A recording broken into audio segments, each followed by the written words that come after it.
Buenas tardes a todos. Encantado de estar aquí. Muchísimas gracias a Rafa, muchísimas gracias al Holding Sarmiento por la colaboración y por poder brindarme la oportunidad de estar hablando delante de todos vosotros. Y también a GES Consulting, a eConcept. Y voy a empezar con una pregunta y una historia. Vamos a estar más o menos una hora juntos, más el tiempo que tengáis de preguntas. Y voy a empezar con una pregunta y una historia. La pregunta es muy fácil. ¿A quién le gusta la Fórmula 1? Que levante la mano.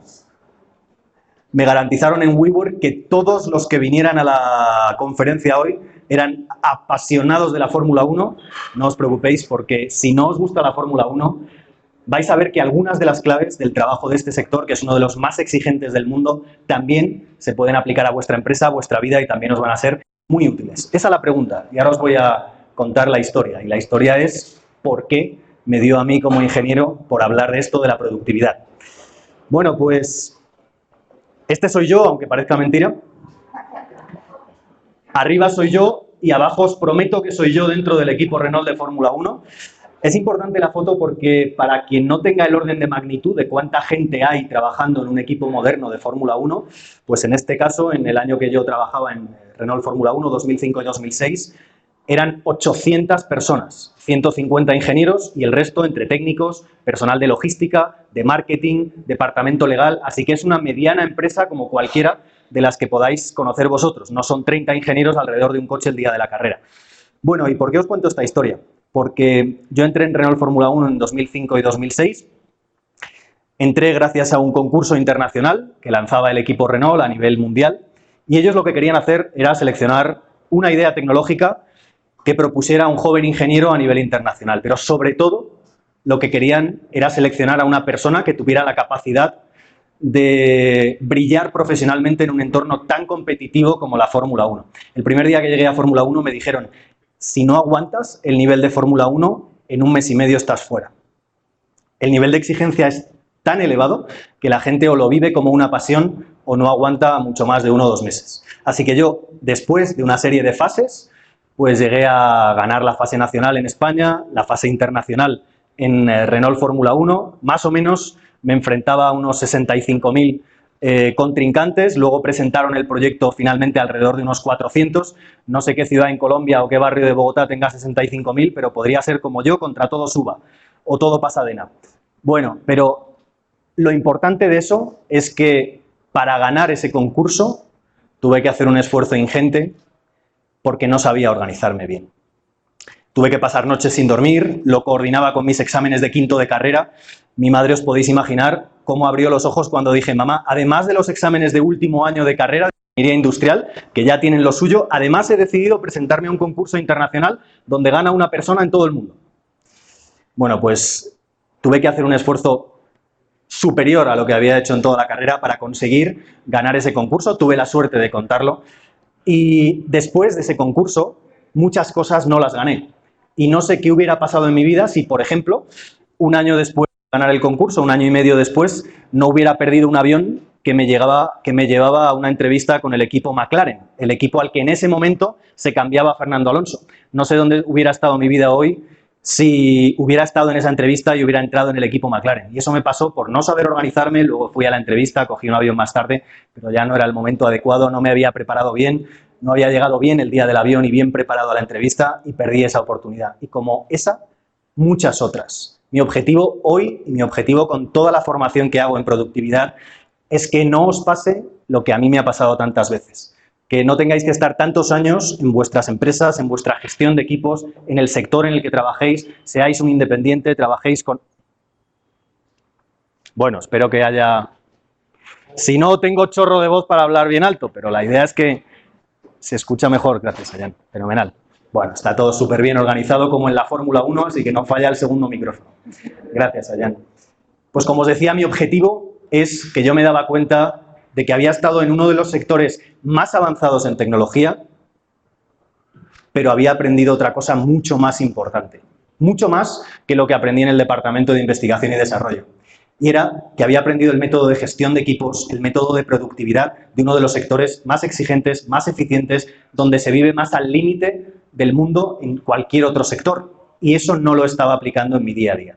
Cuando lo empecé a aplicar en mis empresas, mis negocios, con mis equipos, eso me cambió la vida y dije, esto tengo que compartirlo.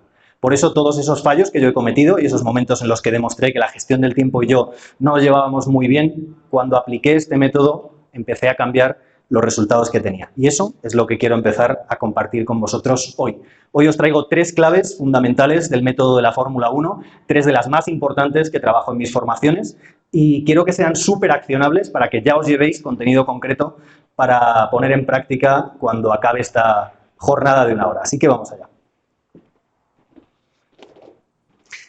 Bueno, quiero empezar dándoos 3 datos de un estudio que se publicó en 2018 de la Harvard Business Review, una de las publicaciones más importantes a nivel negocios del mundo, y publicaron un estudio que hicieron sobre productividad los profesores Michael Porter y Nathan Noria. Si alguno está dedicado al sector industrial, le sonará Michael Porter, el de las fuerzas de Porter, de producción industrial, las 5 fuerzas de Porter. Pues Michael Porter y Nathan Noria publicaron un estudio que denominaron el calendario del líder. ¿Qué es el calendario del líder? El calendario del líder es un estudio en el que le pedían a algunos de los directivos y presidentes de empresa más importantes de Estados Unidos que durante 3 meses anotaran qué hacían cada cuarto de hora, cada 15 minutos. Paraos a pensar un momento en qué hacéis vosotros cada 15 minutos durante el día y durante el fin de semana y si la imagen que representa de vosotros os gustaría o no. Lo que hicieron en este estudio fue analizar una muestra de mucha gente, profesionales y directivos, y sacaron algunas conclusiones. Os animo a que lo busquéis en internet, es un estudio en abierto, el calendario del líder, si os interesa. Os he traído 3 datos que a mí me llaman especialmente la atención sobre productividad en estos profesionales, después de haber estado anotando durante 3 meses qué hacían con su tiempo cada 15 minutos. El primero de los datos es un 62%. ¿Qué será un 62%? El 62% de sus reuniones duraban ¿cuánto? ¿Cuánto pensáis? Venga, no quiero que nadie se me duerma hoy aquí esta noche, ya es 1 hora como muy cómoda, nos han puesto sofás súper cómodos para que alguno tenga la tentación de dormirse, así que os voy a hacer muchas preguntas. ¿Cuánto pensáis que duraban el 62% de las reuniones de directores generales, presidentes de empresa, empresarios, emprendedores? 15 minutos me dicen por aquí, media hora, 2 horas, 1 hora, ¿quién da más? ¿Quién da más? 3 horas, 4 horas. Bueno, el 62% de las reuniones duraban 1 hora o menos. 1 hora o menos. Solo el 17% de las reuniones duraban más de 2 horas. En Fórmula 1, en mi departamento en concreto, en investigación y desarrollo, era un departamento como el que pueda ser en cualquiera de vuestras empresas, un departamento de gestión de proyectos, de un banco, de una empresa de tecnología, de cualquier empresa. Teníamos una reunión de 1 hora cada 2 semanas y no más. Así que fijaos cómo eso se traduce también en algunos de los profesionales más eficientes del planeta. El 62% de las reuniones menos de 1 hora. La mayoría, como decían por aquí, 15, 30 minutos, no más. Bueno, segundo dato. El segundo dato es un 21%. Un 21% de su tiempo lo dedicaban ¿a qué? ¿Qué os parece? Directivos, presidentes, directores generales súper ocupados dedicaban un 21% de su tiempo a una tarea a la que seguro que la mayoría de vosotros no se lo estáis dedicando. Yo no se lo dedicaba hasta hace poco tiempo. Aprender cosas nuevas, muy importante sin duda, leer. ¿Perdón? Planificar el día siguiente, fenomenal. ¿Alguna más? Bueno, dedicaban el 21% del tiempo a estar sentados y pensar. Pensar estratégicamente. Fijaos que si tenéis una jornada de 10 horas laborales, por poner un promedio, podéis pensar, pero si yo hago 13 horas laborales o yo hago 8 horas, bueno, pues para una jornada de 10 horas, el 20% son 2 horas. 2 horas al día lo dejaban sin planificar para pensar estratégicamente, porque el nivel de detalle en la estrategia que hoy en día necesita una empresa es muy superior al que pensamos. Decía en 2012 PricewaterhouseCoopers, ¿lo conocéis? La consultora americana, decía, tu mayor competencia no existía esta mañana. Esa es la velocidad de reacción que hay que tener en el siglo XXI y es una de las características fundamentales del mundo de hoy. Así que el segundo dato, el 21% del tiempo dedicado a estrategia. Y el 61%, hemos tenido el 62% de reuniones de menos de 1 hora, el 21% del tiempo dedicado a estrategia, el 61% de las comunicaciones de estos profesionales eran ¿cómo? ¿Por qué medio? Venga, ¿cuál es el medio estrella de comunicación? Internet, El 61% de las comunicaciones de estos profesionales eran por este medio. ¿Por Skype? Skype. ¿Qué es lo primero que hacéis cuando llegáis por la mañana a la oficina? Abrir el correo electrónico. Bien, pues el 61% de las comunicaciones eran cara a cara. Solo el 20% de las comunicaciones, el 24% para ser exactos, eran por correo electrónico. El correo electrónico es una de las peores herramientas de productividad que hay si no lo sabemos usar bien. Como todo, esto es como el PowerPoint. Si lo sabes usar bien, fenomenal. Si no lo sabes usar bien, puede ser terrorífico. Y el correo electrónico es una de las peores herramientas para la productividad. Y de lo peor que podéis hacer en productividad, si tenéis curiosidad luego me preguntáis qué hay que hacer, pero lo peor es abrir el correo por la mañana y leerlo. Bueno, pues esos son 3 datos con los que quería empezar para que veáis que todas estas técnicas, cuando se aplican y todavía no se aplican al nivel que en la Fórmula 1, te pueden empezar a llevar a otros números que a lo mejor no son los que vivís en vuestro día a día. Bueno, pues vamos allá. Como decía, muchas gracias, por supuesto, a WeWork y a Holding por haber organizado la jornada. ¿Te pasa a veces que no tienes? Siempre he usado fotos mías por 2 razones. 1, para que nadie se molestara, y 2, porque los modelos eran muy costosos. Así que, por eso veréis que todas las caras raras las pongo yo siempre. ¿Te pasa que no tienes las prioridades claras? Si ahora tuvieras que escribir cuáles son las 3 tareas más importantes que tienes que hacer en tu empresa, las que más impacto tienen en tu negocio, ¿las tendrías 100% claras? Y la segunda pregunta, si se lo preguntaras a tu equipo, ¿dirían las mismas 3 tareas, las mismas 3 prioridades, los mismos 3 valores fundamentales? Sientes muchas veces que cuando acaba la jornada has hecho un montón de cosas, has estado muy activo, que es muy distinto a ser productivo, no tiene nada que ver.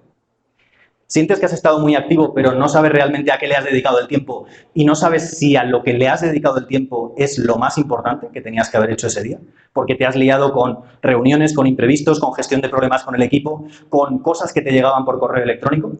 Bueno, pues ese es el tipo de cosas que vamos a atacar con las 3 claves que voy a compartir con vosotros hoy. Y lo más importante, el trabajo sin duda es una esfera súper importante de nuestra vida. Pero ¿trabajas como estás trabajando hoy para vivir así? Que levante la mano quien esté súper satisfecho con cómo trabaja y cómo vive hoy.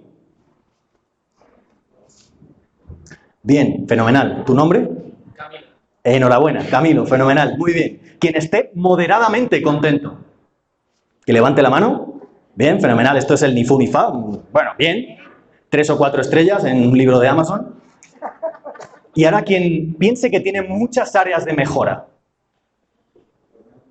Bueno, prometemos que aquí no sacamos fotos, no os preocupéis. Bueno, pues lo que tienes que plantearte es si trabajas para vivir así, si trabajáis para vivir así, si el objetivo de lo que estáis haciendo ahora en vuestro trabajo y en vuestra vida es seguir organizando, seguir teniendo la gestión del tiempo y el dominio del tiempo que tenéis. A mí me gusta definir la productividad de una manera muy sencilla, y es que la productividad para mí no es cumplir todos tus plazos, cumplir tus tareas, tener las tareas de la agenda en verde, tener unas reuniones súper eficientes. Eso no vale para nada. Eso tiene que tener un fin más importante. ¿Para qué haces todo eso?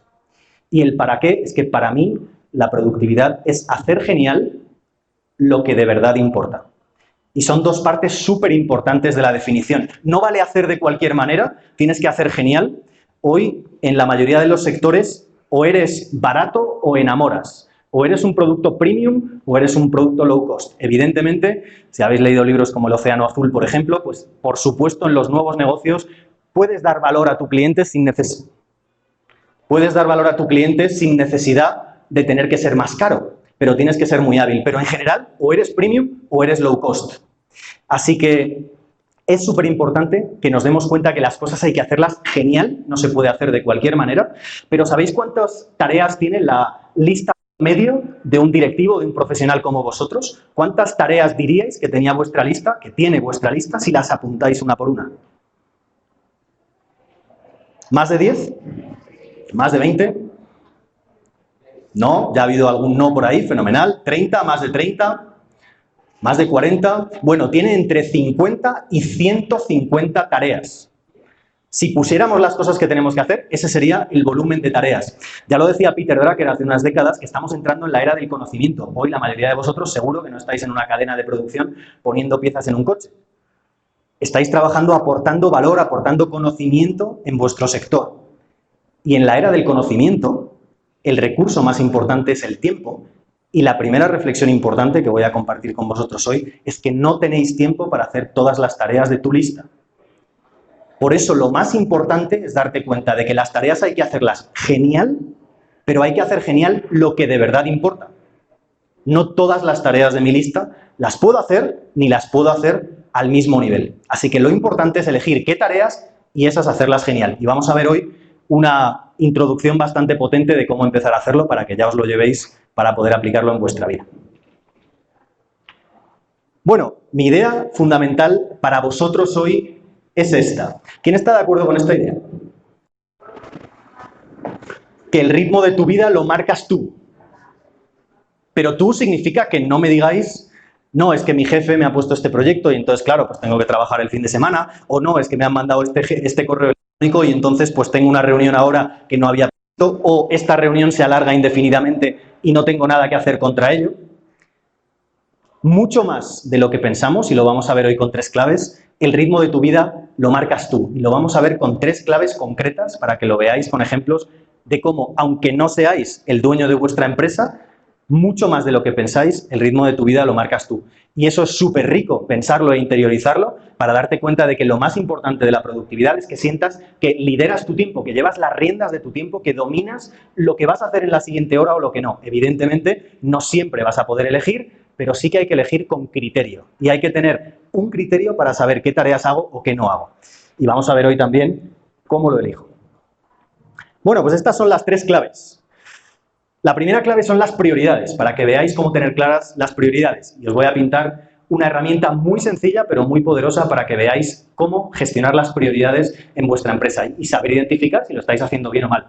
Lo segundo es la segunda clave que comparto con vosotros hoy, que son las herramientas que hoy casi seguro, a lo mejor me equivoco, pero casi seguro que no utilizáis. Y os animo a que lo pongáis en práctica porque puede ser muy potente en vuestro día a día. Y la tercera clave es que no se trata de hacer más y más. Ya os he dado una pista con esto de que hay que hacer poco, pero hacerlo muy bien, mucho mejor de lo que en general lo hace la mayor parte de la gente y de nuestra competencia. No se trata de hacer más y más, sino se trata de hacer poco, pero genial. Y vamos a ver cómo, porque eso puede sonar muy bonito, pero hay que aterrizarlo al caso concreto de cada uno de vosotros. Bueno, ¿cuál es el gran problema? El gran problema es que la sociedad, todo lo que nos cuenta, o casi todo lo que nos cuenta de productividad, es falso. Cosas como que tienes que ser muy productivo si eres muy activo, que si estás trabajando muchísimas horas vas a producir más y vas a tener más resultados, es falso. Vas a generar más trabajo, seguro, pero no vas a generar mejor trabajo. Por ejemplo, podéis consultar un estudio que se hizo en Estados Unidos sobre el trabajo que se produce, que se genera en las universidades. ¿Por qué en las universidades? Pues porque es un sitio donde se puede medir relativamente fácil el trabajo que genera la gente porque publican artículos científicos. Y se puede evaluar la calidad del trabajo porque se mide si ese artículo científico lo han publicado en una revista de más, lo que se llama índice de impacto, de más calidad, por decirlo burdamente, o de menos calidad. Evidentemente, si alguno hay del entorno universitario, podéis estar más o menos de acuerdo con cómo se bareman, con qué puntuación se le da a cada revista, pero eso no viene al caso. Lo importante es que se puede medir cuántos artículos ha publicado cada profesor y en qué revistas se los han publicado, profesores de todos los años de experiencia. ¿Sabéis qué conclusión se sacó?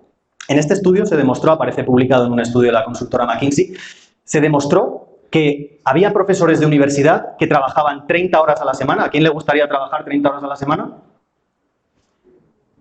Había profesores que trabajaban 40 horas a la semana, 50 horas a la semana y 60 o más. Ahí pararon de contar. ¿Quiénes pensáis que eran los profesores? El grupo de profesores que publicaba artículos y los publicaba en las mejores revistas. Y ya digo, no eran catedráticos todos ellos, sino que a veces eran profesores muy junior, de mediana edad, con más o menos años de experiencia. Había 30 horas, 40 horas, 50 horas o 60 horas o más. Se demostraba que los de 30 horas publicaban artículos de muy buena calidad y un número importante de artículos, 40 y 50 más o menos se mantenían igual y a partir de 60 horas decaía el número de trabajos buenos que publicaban. No el número de trabajos aumentaba, pero el número de trabajos buenos. Pensad qué es lo que queréis para vuestra empresa y para vuestro equipo. Así que es fundamental ser consciente de que no es más trabajo lo que quiero, sino quiero menos, pero mucho mejor. Esa es la clave. Bueno, ¿y te imaginas trabajando en un entorno donde puedas controlar el número de horas que trabajo, ser mucho más eficiente, trabajar como un reloj, como un equipo de Fórmula 1? Hace unas semanas, en el Gran Premio de Inglaterra, os decía Rafa que se tarda ¿cuántos segundos en hacer una parada en boxes? 6 segundos, bueno, un poco menos. 2 segundos, 2 segundos. Bueno, pues se tarda en concreto 1 segundo 88. Eso, porque suena muy bonito así decir 2 segundos, es más o menos esto. Eso es el tiempo en el que han cambiado 4 ruedas, han limpiado la visera, han ajustado el alerón, han revisado los 2 radiadores y han subido y bajado el coche y encendido el semáforo para que el coche pueda salir. En menos de 2 segundos. Pero para conseguir eso, ¿sabéis cuántas veces practican la parada en boxes el mismo día de la carrera? ¿Cuántas veces pensáis? Esto, como no tenéis que saber de Fórmula 1, no pasa nada. Podéis decir 500 o 2. Da igual, no hay que acertar. ¿Cuántas veces pensáis que practican el mismo día de la carrera? Me podéis decir que el mismo día de la carrera no hace falta practicar porque, bueno, pues ¿para qué estresarse ese día? Si ya son súper profesionales haciéndolo. Pero ¿cuántas veces pensáis que lo practican? 50. 100. ¿Tu nombre? Azucena dice 100. Se lanza.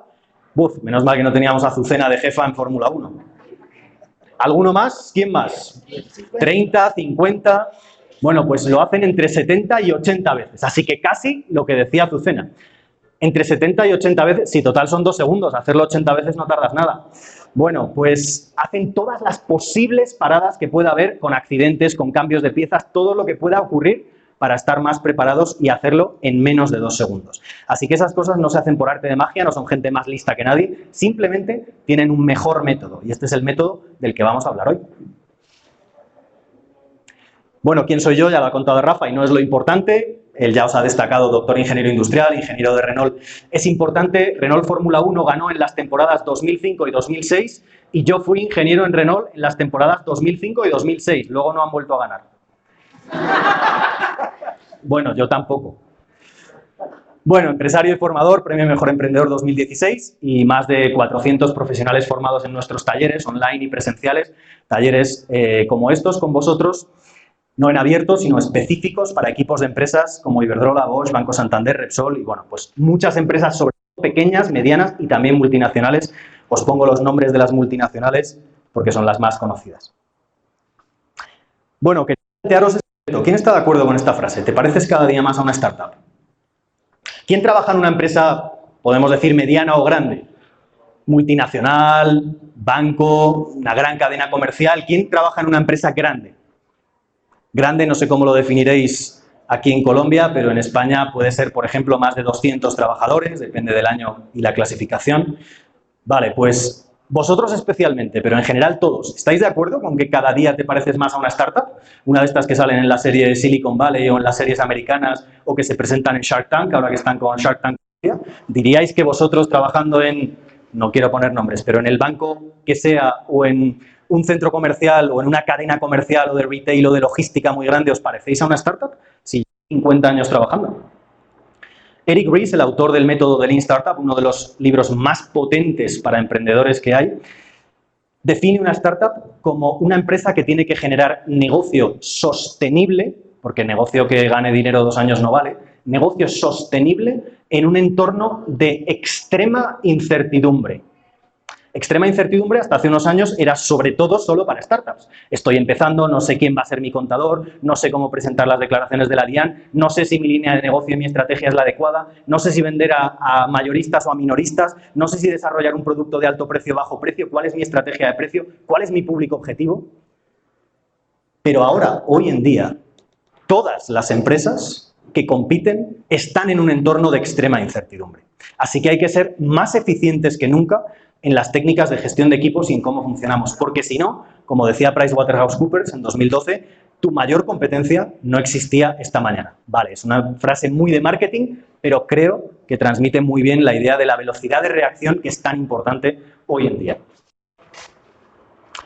Bueno, pues vamos con la primera de las claves. La primera de las claves, y voy a pasar a pintar aquí, llevo 15 años dando clase en la universidad, así que no me despego de una pizarra, cada vez que hago una ponencia tengo que pintar algo en una pizarra, como buen profesor de universidad. Si todo es prioritario, nada es prioritario. Si tenéis todas las tareas o tenéis la sensación de que tenéis todas las tareas de vuestra lista con una banderita roja, que todo es extremadamente urgente, que todo es para ayer, hay algo que no funciona en vuestra gestión de prioridades. Y es que si todo es prioritario, es que nada es prioritario, todo es igual de importante. Y no puede ser que todo sea igual de importante en tu trabajo. Y para eso os voy a dar una herramienta súper sencilla para que empecéis a aplicar en vuestra empresa. ¿Quién cree que tiene claras las prioridades de su empresa? Fenomenal. Azucena con las 100 paradas en boxes tiene perfectamente claras las prioridades. Tu nombre era, perdona, Camilo, ¿verdad? Camilo también. Por eso se han puesto en la primera o segunda fila. ¿Qué le vamos a hacer? Si es que la gente por aquí, pues, tiene las prioridades claras. Bueno, pues vamos a aplicar una herramienta súper sencilla para que veáis cómo determinar cuáles son las herramientas y aplicando las 3 claves, cuáles son las herramientas y las tareas prioritarias en vuestro día a día. ¿Quién ha oído hablar de la ley de Pareto? 80-20, fenomenal. Bien, hay 3 manos por allí, que es Rafa, consultor en la Cámara de Comercio. ¿Alguien más que haya oído hablar de la ley de Pareto? 80-20, he oído por aquí, fenomenal. Bien, pues, ¿alguien sabe quién era Pareto? Fenomenal, un economista, también ingeniero. Era un ingeniero italiano de finales del siglo XIX, principios del XX, que hacia final de su vida pues perdió un poquito de interés por los temas de ingeniería. Él se había dedicado sobre todo a temas, por ejemplo, de ingeniería ferroviaria, de trenes, y empezó a dedicarse a temas de sociología y economía, y descubrió esto que no es una ley, es una observación estadística sin más, que para los que no lo conozcáis, seguro que la mayoría os suena, en la riqueza de un país, como era Italia en su época, y en Colombia, cualquier otro país, puede pasar exactamente lo mismo y pasa con los porcentajes que sea en cada caso. En su Italia, el 80% de la riqueza estaba en el 20% de la población. Es decir, algo tan evidente como que los ricos son unos pocos y tienen la mayor parte de la riqueza del país. Y al revés, el 80% de la población del país, en ese caso de Italia, tenía el 20% de los recursos. Bien, lo primero es que, para alguno de vosotros, si ha oído lo del 80-20, como a mí me gusta siempre darle una vuelta de tuerca a las cosas, no tiene que ser siempre el 80-20, puede ser el 90-10, el 95-5, ni siquiera tiene que sumar 100. Esto a lo mejor os choca, pero ahora os daré un ejemplo. Y lo importante es que esta ley, que lo único que dice es una observación estadística que indica que los bienes en un país no se reparten de manera uniforme, ya nos gustaría que se repartieran de manera uniforme, pero no se reparten de manera uniforme. Si esto lo aplico, y esto es lo importante de esta herramienta, si lo aplicáis a vuestra empresa, por ejemplo, a lo mejor no os habéis parado a pensar, pero en una empresa el 20% de vuestros comerciales generan el 80% de la facturación. Lo que os decía que no tiene que sumar 100 es porque el 20% de los comerciales podrían generar el 100% de la facturación de la empresa y el otro 80% de los comerciales no vender nada. Pero si no te has parado a pensar en esto, párate a pensar porque el 80% de tus tareas solo te generan el 20% de tu facturación. El 20% de tus clientes te generan el 80% de tu facturación. Toda esta ley de Pareto, esta observación con los números que queráis en vuestro caso, simplemente la moraleja y la idea importante es que en tu gestión del tiempo y en tu gestión comercial de empresa, un número muy reducido de clientes tiene un impacto tremendo en tus resultados. Y lo más importante, hoy que hablamos de gestión del tiempo, un número reducido de tareas tiene un impacto tremendo en tu productividad y tiene un impacto tremendo en tus resultados. La clave es que selecciones, que identifiques cuál es ese 20%, el porcentaje al final es lo de menos, cuál es esa pequeña porción de tareas que tienen el mayor impacto en tus resultados. Esa es la clave fundamental. Lo hablaba con uno de los alumnos de mis formaciones hace unos meses, con Juan. Juan es presidente de una compañía del mercado alternativo bursátil en España, básicamente una compañía en bolsa, una compañía que inició hace 7 años y que ahora mismo factura más de 10 millones de euros, una compañía de no sé cuántos serán, 25, 30 aproximadamente, vino con un equipo de 11 personas a nuestra formación y cuando acabó dijo, una de las cosas más potentes de toda la formación ha sido darme cuenta de algo tan aparentemente de sentido común, pero que no estaba aplicando, que era la ley de Pareto a mis clientes. Y cuando lo he hecho, me he dado cuenta de que el 2% de mis clientes suponen más del 95% de mi facturación. Y mi reflexión ahora para vosotros es, ¿y entonces al otro 98% de los clientes ¿lo tengo que tratar exactamente igual que a ese 2%? ¿O tendré que tratar un poquito más especialmente a ese 2% porque tiene un impacto mayor en mis resultados? ¿Qué pensáis? Como siempre, depende de tus objetivos, pero desde luego si tus objetivos son conseguir X mil millones de pesos de ventas y el 2% de tus clientes tienen ese nivel de impacto, tienes que centrarte en esos clientes. Y eso es lo que hoy no estamos haciendo.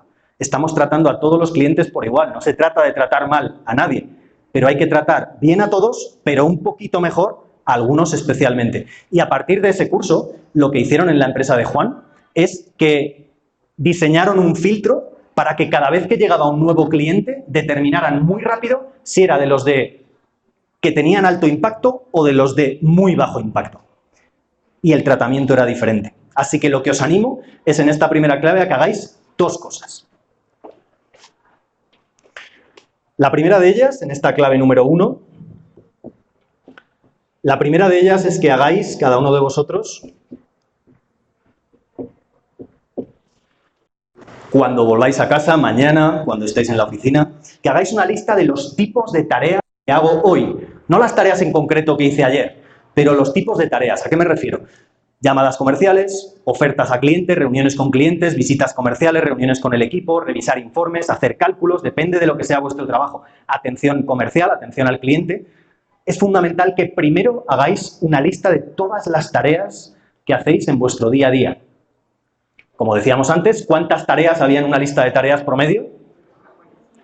50 a 150. Eso es si ponéis absolutamente todas las tareas. Cuando lo agrupéis por tipos de tareas, que es lo que os pido aquí, van a ser un número más reducido. ¿Cuál es el segundo paso? El segundo paso es que apliquéis esta ley de Pareto a vuestras tareas.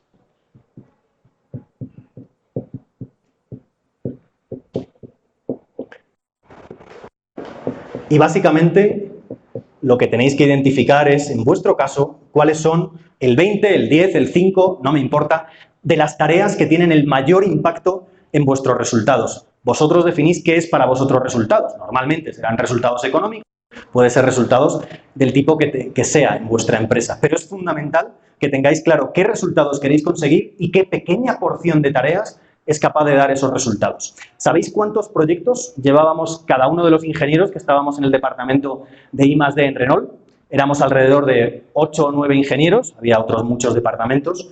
Pues en el departamento de investigación y desarrollo éramos alrededor de 8 ingenieros. ¿Cuántos proyectos pensáis que llevábamos cada uno de los ingenieros del departamento de I+D? Azucena, que es bastante exigente. Azucena, ¿qué te parecería un estándar si tú fueras jefa del equipo de Fórmula 1? Te lo hago con todo el cariño, Azucena. Si fueras el jefe del equipo de Fórmula 1 y tuvieras 8 ingenieros brillantes en el departamento de I+D, ¿cuántos proyectos te parecería bueno que llevara cada uno para que fuera un equipo así de eficiente, tan eficiente como para hacer una parada en menos de 2 segundos? ¿Cuántos? Un proyecto, dice Azucena. Azucena, un proyecto, pero si has dicho 100 prácticas antes. Bueno, pues Azucena, que es muy lista, ha acertado. No llevábamos más de un proyecto cada uno y teníamos una lista de más de 100 proyectos, pero cada vez solo estábamos centrados en uno. Para eso es sumamente difícil si no lo tienes súper claro, si no has hecho la gestión de prioridades adecuada. Y por eso lo fundamental era saber en cada momento cuáles eran los proyectos prioritarios. Muy bien, bueno, pues esta es la primera clave y aquí quería compartir también 2 reglas de oro con vosotros para saber cuándo tenéis que hacer o no hacer una tarea. ¿Os apetece que lo veamos? ¿Cuándo hacer? Es un criterio infalible. Si aplicáis esto no vais a fallar para saber si tenéis que hacer una tarea o no. ¿Os apetece que lo veamos? ¿Sí? Bueno, como no veo tanto entusiasmo, pues pasamos a la siguiente diapositiva. ¿Os apetece de verdad, con ganas, pero de la buena, que no parezca que son las 7 de la tarde? ¡Sí! Fenomenal. Se lo voy a contar a Camilo y a Azucena y el resto pues ya lo leeréis en Twitter mañana. Bueno, pues 2 reglas de oro para que cuando llegue una tarea a vuestro correo electrónico, cuando llegue a vuestra mesa, cuando algún compañero o algún jefe os plantee una tarea, por supuesto al jefe, no siempre hay que decirle que sí. Si tienes este criterio, a lo mejor le ayudas a cambiar de opinión, a tener una mejor perspectiva. Si es un jefe muy cerrado, a lo mejor no. Pero esto os va a dar un criterio súper poderoso. Y son dos palabras, dos criterios que tienen que cumplir vuestras tareas para ser tareas que merezcan estar dentro de esa parte de las tareas que son las que más impacto tienen en vuestros resultados. Y son estas dos palabras: valor y crecimiento. Si, por ejemplo, fuerais una empresa de móviles, de celulares, vosotros podéis hacer, simplificándolo mucho, dos tipos de cosas con vuestro producto. Imaginaos que sois Apple y vendéis el iPhone. Podéis añadirle características nuevas, que mi cámara tenga más megapíxeles, que tenga una cámara frontal y una trasera y una no sé cómo, que tenga más aplicaciones, que tenga más velocidad de procesamiento. Eso es valor. No estáis cambiando el producto, es el mismo producto mejorado. ¿Y qué es crecimiento? Crecimiento es si Apple estaba vendiendo el iPhone solamente en Estados Unidos y de repente lo quiere vender también en Colombia, Brasil, Paraguay, Europa, Asia. Crecimiento es aumentar la base de clientes con vuestro mismo producto. Por supuesto, las empresas no son tan sencillas, tienen muchísima más complicación, pero sí que en una hora al menos quería traeros dos criterios, dos ejes fundamentales, dos direcciones que tienen que cumplir vuestras tareas para de verdad ser tareas relevantes. Una es que aporten valor directo a vuestro producto o servicio y, por supuesto, al cliente. Y dos, es que os permitan crecer en clientes. Puede haber tareas que solo aporten valor, puede haber tareas que solo aporten crecimiento o que aporten de los dos. Pero planteaos cuántas de vuestras tareas hoy no sabríais decir si aportan valor o crecimiento directamente. Como os decía antes, no es que las tareas no sean importantes, hay muchas tareas importantes. El problema es cuáles son las prioritarias, porque no puedo estar haciendo todas las tareas. Así que valor y crecimiento, dos criterios fundamentales para saber si debo o no debo hacer una tarea. Y dos tipos de tareas, y con esto vamos a pasar a la clave 2. Dos tipos de tareas que hoy a lo mejor no estáis haciendo. ¿Cuáles pensáis? ¿Qué tipos de tareas pensáis que hoy no estáis haciendo y que deberíais estar haciendo? Evidentemente, hay muchas tareas que no hacéis que tampoco deberíais estar haciendo. ¿Qué tareas hoy pensáis que no hacéis y que a lo mejor deberíais incorporar? Organizar el día, planear. Decían personajes como Eisenhower o Winston Churchill, políticos famosos que estuvieron en periodo de guerras, un periodo en el que hay que ser especialmente eficiente, organizando equipos, decían que los planes no valen para nada, pero planificar es todo. Así que hay que tener un plan para poderlo cambiar con criterio. Así que planear es importante, pero no era esa tarea la que iba buscando. ¿Qué otras tareas os parece que no estáis haciendo y que deberíais estar haciendo o que deberían estar haciendo los equipos que quieran ser súper eficientes? Retroalimentar, súper importante, fenomenal, retroalimentar. Bueno, pues os voy a proponer dos que a lo mejor os llaman la atención y vamos a ver por qué. Y eso me va a dar pie a pasar a la segunda de las claves. Son estas dos, orden y pensar. ¿Cuánto tiempo decíamos que los profesionales más exitosos de Estados Unidos dedicaban a pensar? ¿Qué porcentaje? Os doy una pista muy sencilla. Había un 62, un 61 y un 20%, y no era ninguno de los 60. 21%, fenomenal. Bien. 21% del tiempo lo dedicaban a estrategia, a pensar. 2 horas al día, no simplemente a pensar mirando por la ventana, sino pensar ciertamente de manera estructurada, a veces más creativamente, a veces más en concreto sobre un tema. Así que pensad cuánto dedicáis vosotros a pensar en la estrategia de vuestra empresa, al nivel que estéis. Podéis ser un junior que lleve 2 meses trabajando en un banco o podéis ser una persona que lleve 30 o 40 años y esté liderando un equipo de personas. ¿Cuánto tiempo le dedicáis a pensar estratégicamente? ¿Y qué pensáis del orden? ¿Qué pensáis que es el orden? ¿Qué pensáis que es el orden? Después de lo que hemos visto o en función de lo que pensáis, ¿qué os parece que podría ser el orden como para ser una tarea tan importante? El foco, fenomenal. Los pasos. ¿El orden se trata de tener la mesa ordenada, por ejemplo, algo así? ¿O es otra cosa? En Renault Fórmula 1 teníamos una política, la política de mesa limpia. ¿Sabéis lo que es la política de mesa limpia? Lo aplican en algunas multinacionales. Algunas bien, otras lo aplican por aplicar y no saben muy bien para qué. Básicamente, la política de Clean Desk, de mesa limpia, significa que cada noche el personal de limpieza tira todo lo que hay en tu mesa, excepto el teléfono y el ordenador. Bien, algunas sonrisillas de alguno que tiene algún que otro papel y alguna cosilla por ahí suelta en la mesa. Bueno, pues ordenar no se refiere solo a eso. Yo siempre digo que cada uno tiene que tener el nivel de orden suficiente para que el orden no sea un problema para él.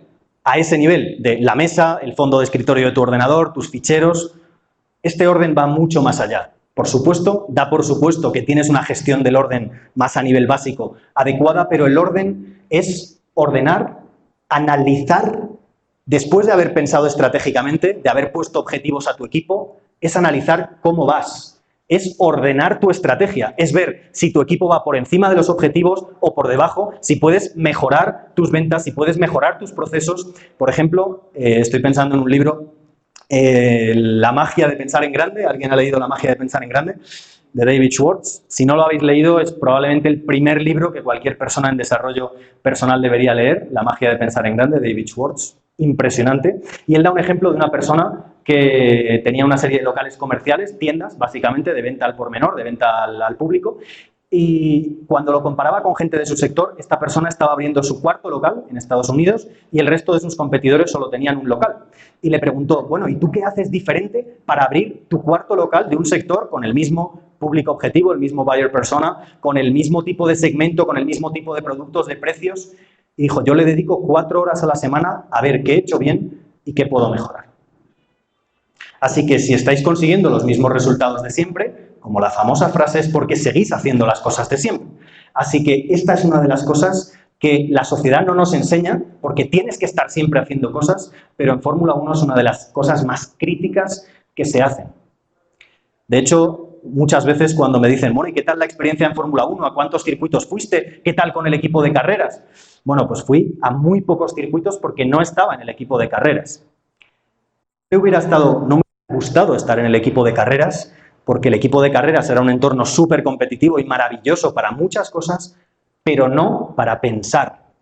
Porque todo lo que hacías desde el viernes por la tarde hasta el domingo, que es la carrera, está planificado al milímetro y no te puede salir nada. Y se han pensado todas las cosas que podrían pasar. Bueno, pues todo eso lo hacemos en la fábrica y esa era la parte que me gustaba a mí. Así que el orden y pensar, 2 tareas fundamentales. Y eso me lleva a la segunda de las claves de hoy, que es esta. Si no tienes tiempo libre, no puedes ser libre respecto al tiempo. Para mí, la tarea más importante, y es de lo que va esta clave, la clave más importante para ser productivo tiene que ver con el tiempo libre. ¿Queréis que os la dé? Es la segunda clave. ¿Sí? ¿Quién ha dicho sí? ¿Quién ha dicho sí? No, era una voz de hombre. Gracias por intentarlo, fenomenal. Manolo, bueno, pues se la cuento a Manolo, voy para allá, Manolo, se la voy a contar a Manolo. Todo el resto podéis aprovechar para poner el WhatsApp al día mientras se la cuento a Manolo. ¿Queréis el resto que os cuente algo un poquito de esta clave? ¿De la clave 2? Bueno, es que es a la gente que organice aquí eventos en WeWork, o sea, os prometo que es una clave que os puede cambiar los resultados y pasar a otra liga de resultados y este nivel de entusiasmo, así que os voy a dar la última oportunidad, venga, para que os despertéis y que no se os pase. ¿Quién quiere saber cuál es la primera herramienta que tiene que aplicar para cambiar su productividad radicalmente? Bueno, fenomenal. He visto más emoción en algún partido del Millonarios, pero aún así os la voy a contar. Bueno, si hay alguno que no sea del Millonarios, pues en su equipo favorito. Bueno, pues la clave 2 tiene que ver con el tiempo libre, sí, pero tiene que ver con un elemento fundamental para que todo esto funcione. No solo para que esto funcione del tiempo libre, sino para que todo lo que yo veo en mis programas de formación sobre productividad, sobre gestión de equipos, funcione. Y es que en tu planificación tenemos que dejar un elemento que hoy seguramente, a lo mejor me equivoco, seguramente no estáis dejando. Y es un elemento fundamental que apuntábamos al principio cuando hablaba de los datos del calendario del líder del estudio de la Universidad de Harvard. Y está relacionado con el tiempo libre. Nos pasa una cosa. ¿Quién de vosotros es optimista? Bueno, levantáis muchos la mano. No sé yo si luego sois así de optimistas, pero os voy a creer. ¿Quién de vosotros es pesimista? Claro, queda muy mal levantar la mano. Voy a hacer yo como si levantara la mano para que haya alguien que no os sintáis tan solos. Bueno, si lo sois, lo pensáis fuertemente hacia vosotros mismos y no se lo decís a nadie. Hay un sitio, un tipo de actividad en la que somos excesivamente optimistas y es planificando cuántas tareas voy a hacer al día siguiente. Dice Tony Robbins que somos excepcionalmente optimistas planificando al día siguiente, pensando qué voy a ser capaz de hacer al día siguiente, y excepcionalmente pesimistas pensando qué voy a conseguir en los próximos 3 meses, 6 meses o en el próximo año. Pues esto es lo que os decía de que la sociedad nos enseña al revés. Hay que darle la vuelta. Hay que ser un poquito más pesimistas en lo que voy a pensar que voy a hacer al día siguiente y más optimistas a medio y largo plazo. ¿Sabéis cuántas tareas se pone Oprah Winfrey? ¿Conocéis a Oprah Winfrey? Bueno, Oprah Winfrey, la que ha sido denominada muchos años como la mujer más influyente del mundo, con un programa súper exitoso en Estados Unidos, empresaria, mujer de negocios. Bueno, pues ella dice que cuántas tareas clave, lo que yo llamo tareas maestras, tiene al día. Cuando se levanta por la mañana y se enfoca en lo que tiene que hacer de verdad sí o sí, que llueve, como llueve hoy, que truene, que sea el fin del mundo, yo voy a hacer esas tareas sí o sí, ¿cuántas tareas diríais? Apuntan por allí una, Azucena, tienes otra compañera por allí exigente, bien exigente, que dice una tarea. Bueno, yo en mis formaciones dejo hasta 3 tareas maestras, pero Oprah Winfrey dice una tarea al día. Pero piensa, no te voy a decir una, pero piensa si eligieras 3 tareas, pero tuvieras un método para elegir las mejores 3 tareas cada día y tuvieras un método para hacerlas, ¿qué resultados tendrías en 1 mes, 3 meses, 6 meses? Si todos los días sabes cuáles son las 3 tareas prioritarias y encima no solo lo sabes, sino lo que es importante, las haces. Pues para eso tenéis que dejar este elemento. Y el elemento fundamental, lo voy a poner con letras todavía más grandes, es el margen. Y ese es el elemento fundamental que tengo que dejar en mi planificación si quiero empezar a tener tareas en verde, si quiero empezar a tener tiempo de calidad para pensar, tiempo para conseguir el equilibrio entre lo personal y lo profesional, todo eso que está tan de moda, pero la sociedad, las herramientas que nos dan son justo para hacer lo contrario. Trabaja más horas, haz un montón de tareas. ¿Está más de moda hacer las cosas monotarea o multitarea? Multitarea, porque me siento súper importante cuando estoy respondiendo al WhatsApp, a un correo, a punto de entrar en una reunión, revisando un informe. ¿Cuánta gente en la reunión está con el ordenador abierto trabajando? Bueno, pues todas esas cosas no funcionan y por eso no conseguimos resultados. Y la sociedad jamás nos diría que nos dejáramos cuántas horas al día de margen. Lo hemos visto con el estudio de Harvard al principio, lo hemos repetido 2 veces. El 20% de una jornada de 10 horas, así que ¿cuántas horas? 2 horas. 20% de 10 horas, tengo que dejar 2 horas pensando, estás loco, ni de broma, ¿cómo voy a dejar 2 horas sin poner ninguna tarea en mi planificación? Si lo ponéis, evidentemente no es tiempo para no hacer nada, es tiempo para que si tengo un problema con un proveedor, una llamada, una reunión imprevista, tengo colchón. Pero es que a mí me ha pasado que muchas veces pienso que voy a tardar 1 hora en hacer una tarea, sobre todo cuando son nuevas, y tardo 3 o 4. El volumen de imprecisión en nuestra predicción del tiempo es elevadísimo. Por eso os animo de verdad que lo probéis un día y veréis como cada vez, poquito a poco, vais teniendo más tareas en verde. Cuando apliquéis 2 horas de margen, alrededor de 2 horas de margen, a cada día de vuestra planificación. Así que el margen más el tiempo libre. ¿Cuánto tiempo libre recomendaríais a la semana? ¿Quién tiene tiempo libre a la semana? Que levanten la mano con decisión, bien alto, para que yo los vea. Fenomenal, muchas gracias. ¿Quién tiene tiempo libre, y esta es la buena, de calidad? Bueno, pues os cito un estudio de McKinsey para que veáis que en el mundo de la consultoría, uno de los mundos probablemente, para no hablaros siempre de ejemplos de Fórmula 1, uno de los mundos más exigentes que hay, donde en la oficina de Nueva York se hacen jornadas laborales de semana de 100 horas semanales. Si dividís 100 entre 7, ya veréis cuántas horas os dan al día, y alguno que ya lo ha visto, pues sábados y domingos incluido, por supuesto. Bueno, pues en un mundo donde se trabaja a ese nivel, los consultores con más experiencia animan a los profesionales a que ellos se pongan el límite. Que ellos decidan si para ellos el equilibrio bueno profesional es trabajar 40 horas, 50 horas, 60 horas, lo que sea. Porque con el volumen de tareas que tenemos, podríamos estar trabajando 24 horas al día, todos los días, y aún así no habríamos acabado. Hay un estudio muy interesante, os lo digo para que os saque una sonrisa, que se llama la teoría del inbox cero. ¿Quién tiene su correo, su bandeja de entrada a cero? ¿Quién querría tener su bandeja de entrada a cero? Bien, se rumorea, es una leyenda, que hay gente que la consigue tener a cero. Bueno, hay métodos y hay entornos en los que evidentemente es muy importante tenerla a cero, por supuesto. Pero simplemente os doy un dato. El estudio de la teoría inbox cero, aplicado a muchos profesionales que les forzaban a que mantuvieran su bandeja de correo a cero, ¿qué pensáis que pasaba con el número de correos que les llegaban?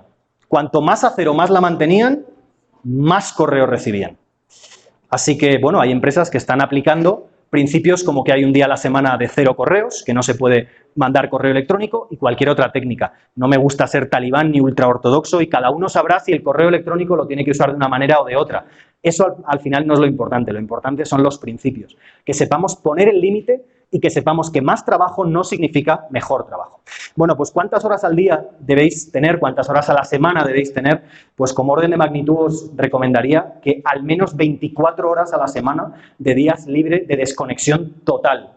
En Fórmula 1 la gente, después de ver la carrera y después de estar pendiente de la carrera desde la factoría, nos juntábamos todos para ver la carrera y algunos tenían que trabajar, otros simplemente la estábamos viendo. Cuando terminaba la carrera se iban a su casa a hacer ¿qué? ¿Qué pensáis? A dormir, dice alguno por aquí, bien, podría ser a dormir, fenomenal. Bueno, se iban a arreglar un coche de los años 30 que tenían en el garaje. Yo decía, pero hombre, pero si has estado toda la semana trabajando 15 horas al día. Bueno, es que no trabajaban 15 horas al día. Os cuento una historia muy breve del segundo mes que estuve trabajando en Renault, en Inglaterra, que anochecía por aquella época como en Bogotá, más o menos a las 6 de la noche. Y yo salía a las 6:30, 7, y nuestro horario era a las 5:30, acabábamos a las 5:30. Me encontré con Phil, un pelirrojo, amigo mío, súper querido. Me dijo, Isaac, ¿por qué estás saliendo tan tarde? ¿Tenías algo excepcional que hacer? Y le dije, no, Phil, tenía más o menos el trabajo de siempre. Simplemente quería revisar los cálculos, poner todo al día, tener el correo a cero. Y me dijo, bueno, es que como amigo te voy a dar un consejo, que no vuelvas a salir a esta hora.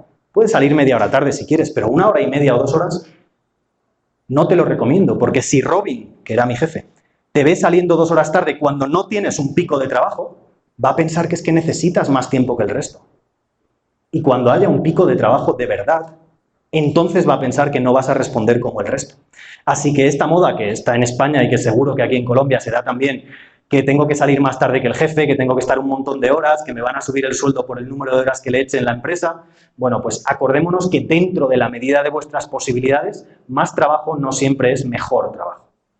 Bueno, pues eso en cuanto al margen y el tiempo libre. Si queréis, hay un vídeo muy interesante de Jack Dorsey. ¿Alguno conoce a Jack Dorsey? Jack Dorsey es el fundador de Twitter y el fundador de Square, de una empresa de medios de pago electrónicos, y él trabaja en las dos empresas 8 horas al día, 16 horas, y aún así se fuerza a tener 24 horas libres a la semana. Hay un vídeo muy interesante, si lo buscáis en internet, Jack Dorsey, número de horas de trabajo, Jack Dorsey rutina, os sale y os explica un poco de cómo lo hace. Bueno, pues vamos a pasar a la tercera clave. Bueno, la tercera clave es haz menos, pero genial. Y aquí os voy a explicar un concepto para cómo hacer esto de que suena tan bonito de hacer menos tareas, hacerlas genial, pero cómo hacerlas a nivel práctico. Igual que hemos visto la ley de Pareto, igual que hemos visto que os animo a que pongáis 2 horas de margen al día en vuestra planificación y al menos un día de desconexión real total, no es estar en casa, es no leer artículos de trabajo, no ver el correo electrónico de trabajo, desconectar de verdad. Bueno, pues lo que hemos visto en esas 2 claves, ahora la tercera clave, haz menos pero genial. Y os voy a hablar del concepto de las 4 áreas de trabajo. ¿Alguien lo conoce?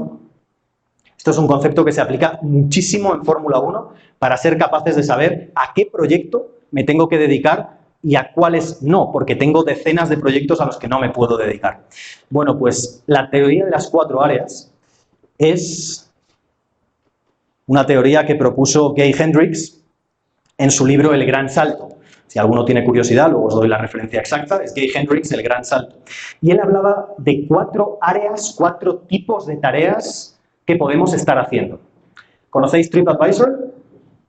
Booking, cualquier página de reserva de hoteles. Bien, si estáis reservando hoteles, si estáis comprando un libro en internet, decidme un sitio donde os apetezca iros de vacaciones. Si os regaláramos un viaje como premio en esta charla, ya tengo que decir que no va a ser el caso en esta charla, quizá en la siguiente, pero si os regaláramos un viaje todo incluido para 2 personas, ¿dónde querríais iros? Galápagos. Bueno, ha sido el más rápido. ¿Tu nombre? Clever. Pues Clever dice que a Galápagos. Fenomenal. Pues un viaje a Galápagos te lo regalamos con todos los gastos incluidos. Te doy los datos del hotel, te metes en TripAdvisor y ves que ese hotel tiene 1 estrella. Para los que no estéis familiarizados, 1 estrella de 5 estrellas, claro. 1 estrella de 5. Clever, ¿cómo lo vemos? Acabo de regalar, no se me lo tiene. Fenomenal, bien. Es una postura de tío entregado, persona alegre, si ya me lo han regalado, vamos para allá, será un viaje de aventura. Bueno, pues cuando vemos una clasificación así, algo nos echa para atrás. Bueno, pues esto de las 4 áreas es algo parecido. Hay 4 áreas que son 4 tipos de tareas y a cada tipo de tarea le podríamos dar una estrellita o más estrellitas. La primera de las áreas es el área de incompetencia. ¿Cuántas estrellitas creéis que le vamos a dar a esta área? ¿Os gusta hacer tareas de esta área de incompetencia? Todavía no sabéis qué es, pero ¿suena bien? No, no. Incompetencia son, por ejemplo, si a mí me piden hacer un zapato, o hacer un plan financiero para un banco gigantesco, o hacer una estrategia comercial para un Falabella. Si son tareas de las que yo no tengo ni idea, pueden ser tareas técnicas, tareas más artesanales, más complicadas, menos complicadas. Si yo no sé hacer la tarea y no se me da bien hacer esa tarea, están en mi área de incompetencia. Así que la primera de las 4 áreas es el área de incompetencia. La segunda de las áreas es el área de mediocridad. Mediocridad serían un hotel de 2 estrellitas. Una escala de grises, ni muy malo ni muy bueno. Bueno, pues mediocridad son las tareas que me llegan y que no hago ni muy bien ni muy mal. Pero me llegan, las hago regular y salgo del paso. ¿Queremos estar haciendo tareas de ese tipo? ¿Creéis que la mejor estrategia es que vosotros y cada uno de los miembros de vuestro equipo esté haciendo tareas del área de mediocridad? Bueno, pues vamos a pasar a las 2 últimas áreas. Y son la tercera, el área de excelencia, y la cuarta, el área de genialidad. Y os hago una pregunta y os doy una pista, va con truco. ¿Cuál pensáis que es el área más peligrosa? ¿Excelencia o genialidad? Hemos quedado en que incompetencia y mediocridad son malas, pero de las otras 2, de excelencia y genialidad, os digo, hay una peligrosa y otra que es la zona en la que debemos estar. Excelencia, os describo las tareas del área de excelencia, ¿vale? Cada uno os hacéis la imagen mental de cuál sería vuestra área de excelencia.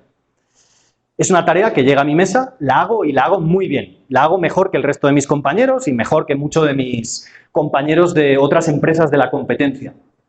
Pero es una tarea que llevo haciendo igual 5 años, 10 años, 15 años. Y la gente de mi equipo, mi jefe, mis proveedores, siempre me piden ese tipo de tareas porque saben que las hago muy bien. Esas son las tareas del área de excelencia. Esas tareas nos van a permitir crecer, nos van a permitir probar cosas nuevas, nos van a permitir innovar, nos van a permitir hacer cosas que nos salgan mal, pero que al final nos ayuden a crecer como empresa, por supuesto como persona. Por eso el área de excelencia es el área más peligrosa. Normalmente, la mayor parte de nuestras tareas van a estar en el área de mediocridad y en el área de excelencia. Esperemos que no haya ninguna de incompetencia, pero la mayor parte de la gente, así que es normal, no pasa nada, no tenemos área de genialidad, no tenemos tareas que nos pongan a prueba, que nos hagan hacer cosas diferentes, que nos hagan trabajar en productos que vayan a dar un salto cualitativo en lo que hace nuestra empresa. Pueden ser tareas más pequeñitas, pueden ser tareas de cambiar una empresa de arriba abajo. Depende del trabajo que hagáis, pero es fundamental que nos demos cuenta de en qué área están la mayoría de las tareas hoy en día. ¿Y en el área de genialidad voy a fallar? ¿En el área de excelencia voy a fallar? No. Si queréis llamarlo área de confort, pues me vale, área de confort. En el área de genialidad voy a fallar, pero también en la Fórmula 1 hay un método para fallar. No me da tiempo a extenderme hoy, pero básicamente son 3 claves: fallar mucho, fallar rápido y fallar barato. El método de Eric Ries, en el libro del método Lean Startup, también da un método para fallar, que es el ciclo de planificar o probar, medir y aprender. Bueno, pues hasta para fallar hay que fallar con método, pero hay que fallar muchas veces, 100 veces, para tener un éxito que de verdad merezca la pena. Y eso es lo que vamos a hacer en el área de genialidad. Así que esta es el área fundamental. Y la clave para una gestión de equipos súper productiva, como se hace en la Fórmula 1, es identificar mis tareas del área de genialidad, que a veces no las voy a saber yo y tengo que preguntarle a gente de mi equipo que lo van a percibir mejor o con matices diferentes. ¿Cuáles pensáis que son las tareas de mi área de genialidad? Bueno, pues la clave para un equipo que funcione como un reloj, como en la Fórmula 1, es que cada miembro del equipo esté trabajando en su área de genialidad la mayor parte del tiempo. Si veis lo que hemos visto al principio, que es identifica las tareas que más impacto tienen en tus resultados. Deja margen para poder pensar, para poder tener orden, para poder desarrollar la estrategia de tu empresa al nivel que necesitas. Y por último, identifica cuáles son las tareas de tu área de genialidad para a esas tareas dedicarles la mayor parte de tu tiempo. Todas las 3 claves van unidas y son la base de todo el método de trabajo de los equipos, de algunos de los equipos más eficientes del mundo, como la Fórmula 1. Así que os animo a que hagáis ese ejercicio de aplicar la ley de Pareto a vuestras tareas, de dejaros el 20% de margen, poneros el reto de hacerlo durante una semana y luego las 4 áreas para ver que cada vez estáis más tiempo en el área de genialidad. Bueno, y con eso, este es el resumen del método de Fórmula 1 que trabajamos en nuestras formaciones, así que esto era una charla en abierto. Si tenéis interés por contactar con nosotros, pues en lideratutiempo.com es una página muy general donde tenéis algo más de información y os podéis apuntar a un entrenamiento especial. Este es el método concreto en 8 pasos. 8 pasos súper sencillos. Hoy os he dado 3 claves que están dentro de estos 8 pasos. Hay muchísimo más, pero al final os he dado 3 claves fundamentales para empezar y con herramientas que creo que os permiten empezar a ponerlo en práctica: la ley de Pareto, el margen de 2 horas y las 4 áreas de Gay Hendricks. Y son 8 pasos que empiezan por el foco, el orden, la rutina, la misión, la urgencia, cómo ser ligero, cuál es el ritmo adecuado, ni muy rápido ni muy lento, y cómo ser asertivo, algo que no se trabaja en prácticamente ningún método de productividad. Y por último, cómo cuidar el aspecto de uno mismo, porque la gestión del tiempo empieza por la gestión de uno mismo. ¿Alguien que me diga qué palabra forman las iniciales de las 8 letras? Fórmula 1 está trabajado, está pensado, no ha salido por casualidad.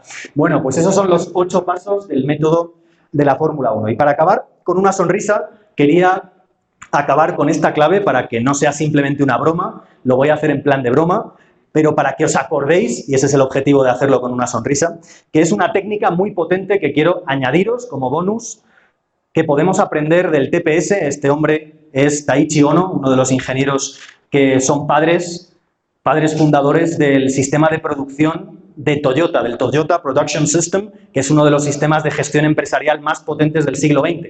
Hoy os estoy dando el más potente del siglo XXI, el de la Fórmula 1, pues este era el del siglo XX. Bueno, y ellos aplicaban una técnica que era la técnica, que os animo a que practiquéis también en vuestros equipos, que es la técnica de los 5 IQs. Es una técnica que otra vez utilizaban en Toyota, pero utilizan en muchas empresas. McKinsey, la consultora, también es una de las técnicas que utiliza. Y básicamente es que para determinar hasta qué punto una estrategia concreta o una opción concreta es buena o mala, que me haga 5 niveles de preguntas. Es decir, si yo hiciera este proyecto, ¿y qué pasaría si hiciera este proyecto? Y si pasa eso, ¿y qué pasa entonces? Y si pasa eso, ¿y qué pasa entonces? Y al menos hacer 5 niveles de pregunta. Eso os da un nivel de detalle superior. Y lo vamos a aplicar a algo, bueno, pues es humorístico, pero es que no lo sabéis y ahora estamos en periodo electoral, ¿sí o no? Hay elecciones a alcalde de Bogotá, a gobernadores, a alcaldes de un montón de pueblos. Bueno, pues Egan Bernal ha decidido presentarse a las elecciones de Bogotá, no sé si lo sabíais, es reciente, justo antes de entrar en la conferencia. Egan ha decidido que se presenta a las elecciones de Bogotá. Es broma para alguno que me está poniendo cara seria. Bien, pero vamos a aplicar la técnica de los 5 IQs de ¿y qué pasaría si Egan Bernal decide presentarse a las elecciones de Bogotá. El primer habitante de Zipaquirá ciclista que después de ganar el Tour arrasa en las elecciones de Bogotá. Bueno, pues lo primero que pasaría es que James sentiría envidia y también se presentaría. Vamos a hacer una ronda rápida, a ver quién votaría a Egan y quién votaría a James. No me voy a meter en temas políticos, así que lo hacemos así sencillo. ¿Quién votaría a James? Camilo por aquí, gente muy eficiente. Bueno, ¿quién votaría a Egan Bernal? ¡Ey! ¿Será porque ha ganado el Tour hace poco o qué? Bueno, pues bien, como yo sabía, adiviné, intuí que ibais a votar a Egan Bernal, pues vamos a suponer que Egan Bernal gana. ¿Y qué pasaría si Egan Bernal ganara? Bueno, pues si Egan Bernal ganara, esta sería la nueva bandera de Colombia. Vosotros le habéis votado. Allá con las consecuencias. Además, prohibiría el Transmilenio. Este sería el aspecto del Transmilenio en hora pico. Claro, si prohíbe el Transmilenio, tiene que construir ciclovía desde Zipaquirá a Bogotá, ¿cómo no? Un carril especial de ciclovía de Zipaquirá hasta Bogotá. Y lo más importante del todo es que, como todos los bogotanos, practicaríais todavía mucho más esto del ciclismo. Durante muchos años, siempre un colombiano ganaría el Tour de Francia. Muchísimas gracias.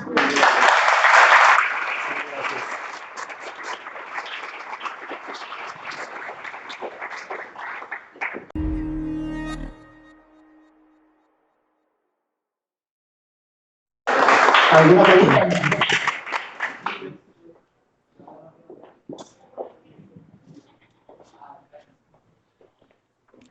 Camilo, muchísimas gracias. ¿Me escuchan? Bueno, pues por venir. Yo la verdad me considero una persona optimista y con mucha buena suerte. En realidad yo me volví a la oficina a recoger mi maleta y vi que en el ascensor estaba la charla y pues decidí quedarme. Es una pregunta más relacionada en términos del deporte. Nosotros, no sé si conocen un deporte que se llama Ultimate Frisbee. No. No, bueno, está perfecto. Entonces, nosotros en este momento somos el número 11 del mundo. Y, Colombia. Sí, no, sí, nosotros, sí. El club, no Colombia, sino el club es el número 11 del mundo. Y pues tenemos un gran reto que es que para ganarle a los estadounidenses es realmente como ganarle a Rafa Nadal, se pone realmente, ganarle a Rafa Nadal y a Roland Garros, más o menos es el reto. Entonces, mi pregunta va enfocada a cómo mejorar la productividad. Pues, la pregunta no es tanto enfocada a lo que nos enseñaste en términos empresariales, sino a lo que aprendiste en Fórmula 1 en 2005-2006, y es cómo se mejora la productividad en ritmos de competencia o ya en la competencia misma. Yo cuando te veo y cuando veo tus fotos, siento un lenguaje súper ganador de tu parte y creo que tienes tendencia a ganar. Entonces, esa discusión que te quiero pedir es cómo mejoramos nuestra productividad cuando tienes que ganarle a Rafa Nadal en Roland Garros en la final. Vale, Camilo, muchísimas gracias. Fíjate, voy a darte algunos datos primero para ubicarnos un poco en el nivel de competencia que hay en Fórmula 1 y luego te contesto específicamente a tu pregunta. El equipo McLaren, que es uno de los equipos más legendarios, es cierto que lleva, para los que seáis más seguidores, perdonad que os dé la espalda, para que seáis más seguidores de la Fórmula 1, pues sabréis que el equipo McLaren es uno de los más laureados, de los que más éxitos ha tenido, aunque lleve unos años que no ha ganado. En su época dorada, el equipo McLaren decía, y llevaba a gala, decía como algo muy positivo, que ganaba el 25% de las carreras. Hay 20 carreras a lo largo del año, que ven millones de personas. La Fórmula 1 es el tercer espectáculo más visto, después del Mundial y los Juegos Olímpicos. Y de esas 20 carreras ganaban el 25%, la cuarta parte, 5 carreras, en promedio. Quiere decir que perdían el 75%. Y eso el mejor equipo. Y para conseguir esa ratio, en la que lo primero que tienes que darte cuenta es que para ganar en los momentos importantes has tenido que perder muchas veces, la única clave es una frase que es una de las favoritas en mis formaciones, que es, bueno, os lo voy a hacer de otra manera, para que sea con más enigma, más suspense, tipo serie de Netflix.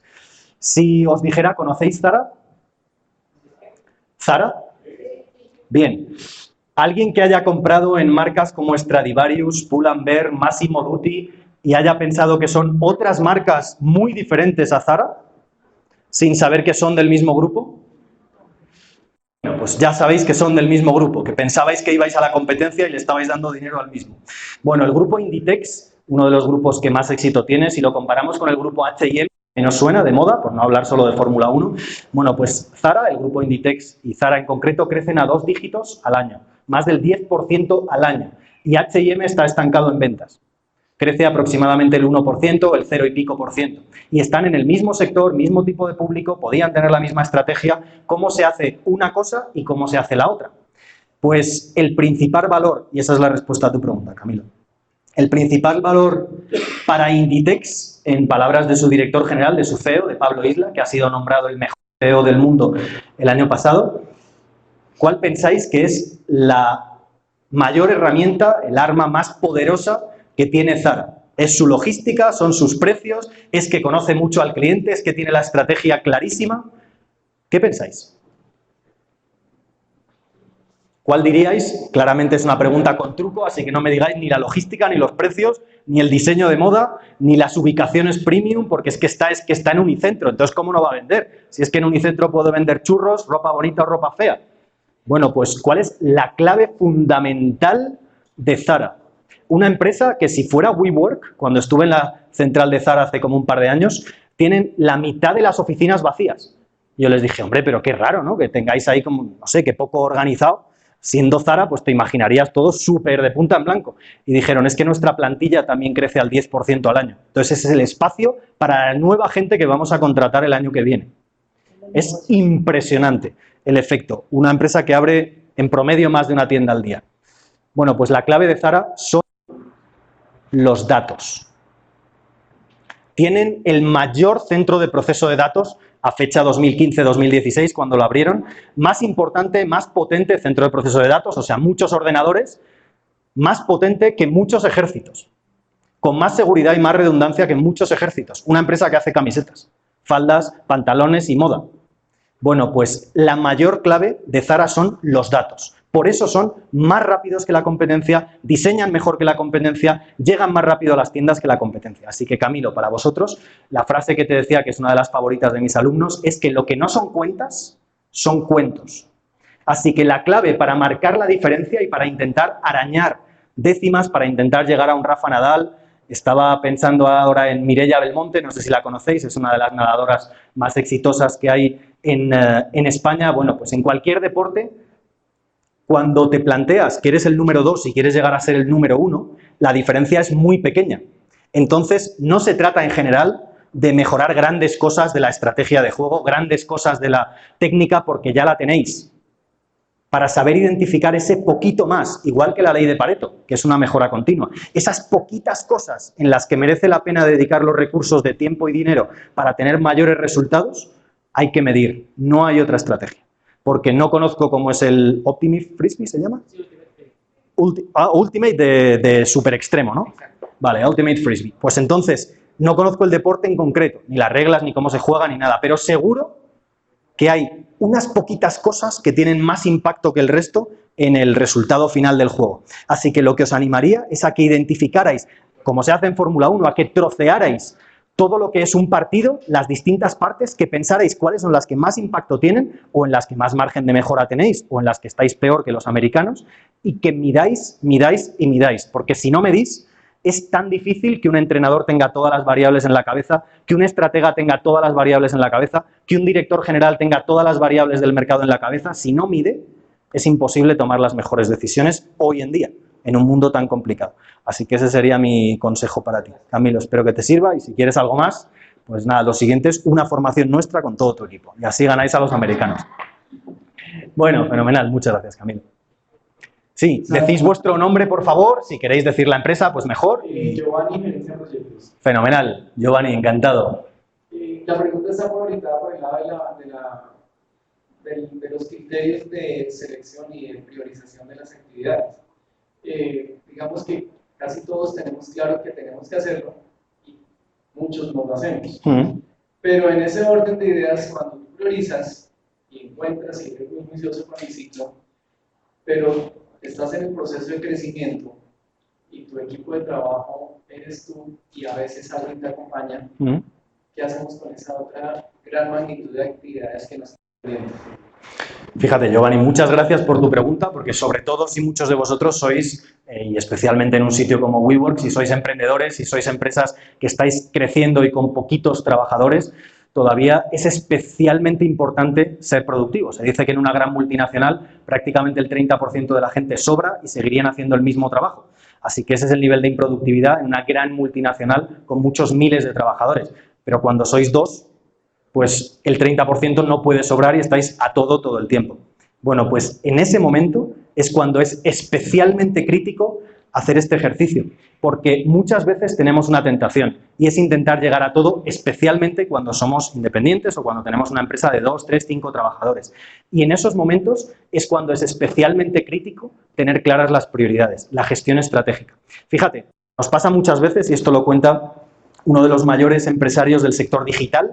Alguien se dedica a algo parecido al sector digital aquí, comercialización, mercadotecnia, publicidad en Facebook, marketing digital. Bueno, pues Anik Singhal es uno de los americanos que más éxito tienen en este sector, factura por encima de 10 millones de dólares al año, y él decía que cuando estaba empezando, cuando estaba precisamente con esos problemas, tenía 4 proyectos, estaba trabajando en casa de sus padres, no tenía dinero más que para estar en casa de sus padres trabajando, y estaba lanzando 4 proyectos en paralelo porque no sabía cuál de los 4 proyectos podía funcionar. No sé si pueda ser parecido a tu caso o en algún momento, pero creo que te va a dar una clave interesante. Y él dijo, bueno, pues una de las personas que más me inspiran es el dueño de los Dallas Cowboys, un empresario muy famoso a nivel americano, que tenía los Dallas Cowboys y por eso era más famoso, pero tenía un montón de empresas. Y resulta que en una de estas cosas que decía Camilo de la buena suerte, de bajar en el ascensor, ver un cartel de una conferencia y de repente venirte, espero que te haya merecido la pena, Camilo, pues él dijo, bueno, ¿y por qué no voy a escribirle? Tengo una duda estratégica de a ver qué hago con estos 4 proyectos, ¿por qué no le escribo? Seguro que no me va a contestar porque es una persona súper ocupada, pero no pierdo nada. Bueno, pues le escribió y para su sorpresa, unos días después, recibió una respuesta.